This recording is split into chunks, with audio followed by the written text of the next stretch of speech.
साहेब, आता जिल्हा परिषदेची निवडणूक आपल्या कल्याण ग्रामीण आणि गावातल्या पंचायत समित्याची निवडणुका दोन्ही बरखास्त झाल्या. त्याच्या पुढे काय रणनीती असेल? 27 गाव आणि 14 गावांचा ह्या जिल्हा परिषदेला जो बहिष्कार टाकला तो सर्वांच्या सहमतीने आम्ही या ठिकाणी आज बहिष्कार टाकला आहे आणि मला त्याच्यामध्ये आम्ही सक्सेस झालो आणि मी पहिल्यांदा मुख्यमंत्र्यांच्या या ठिकाणी अभिनंदन करतोय.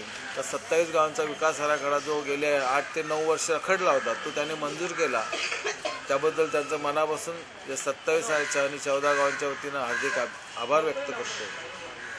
परंतु गावांचा विकास आराखडा मंजूर झाल्यामुळे गावांचा विकास होणार नाही, कारण त्या ठिकाणी सक्षम महापालिका असणं गरजेचं आहे. परंतु जिल्हा परिषदा लावल्यानंतर 8-10 महिन्यामध्ये पुन्हा निवडणुका होतील. ह्या दृष्टिकोनातून सर्व गावकऱ्यांनी, सर्व उमेदवारांनी, सर्व पक्षाच्या पदाधिकाऱ्यांनी हा जिल्हा परिषद बहिष्कार टाकला आहे.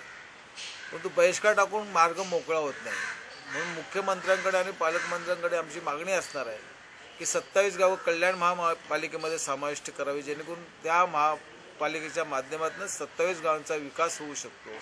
पाण्याचा प्रश्न असेल, रस्त्याचा प्रश्न असेल, सर्वात महत्त्वाचा प्रश्न जो कचऱ्याचा आहे तो कचऱ्याचा प्रश्न, ह्या अनेक प्रश्न आहेत ते महापालिकेच्या माध्यमातूनच आम्ही सोडवू शकतो. नगर परिषद किंवा नगरपालिका याच्या माध्यमातून कधी ते सुटू शकत नाही, पण महापालिकेमध्ये जाण्याला नक्कीच माझा त्या ठिकाणी पाठिंबा असणार आहे.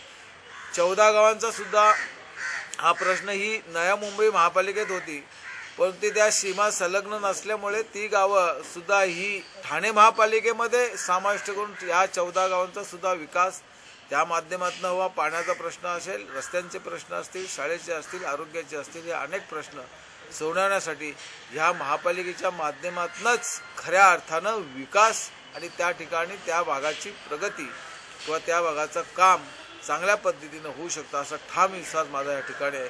म्हणून माझी पूर्णपणे मुख्यमंत्री आणि पालकमंत्र्यांना विनंती असेल की ही दोन्ही 14 गाव आणि 27 गावं ही दोन्ही महापालिकेमध्ये समाविष्ट करावी, जेणेकरून ह्या भागाला खऱ्या अर्थानं न्याय मिळेल अशा प्रकारची माझी स्वतःची धारणा आहे. साधारण किती काळ या गोष्टीला लागू शकतो? नाही, ह्याच्या आपल्याला एक गोष्ट माहिती आहे का, ऑक्टोबरमध्ये कल्याण महानगरपालिकेच्या निवडणुका होऊ घातलेल्या आहेत येणाऱ्या ऑक्टोबरमध्ये, त्यामुळे अवधी चांगला आहे.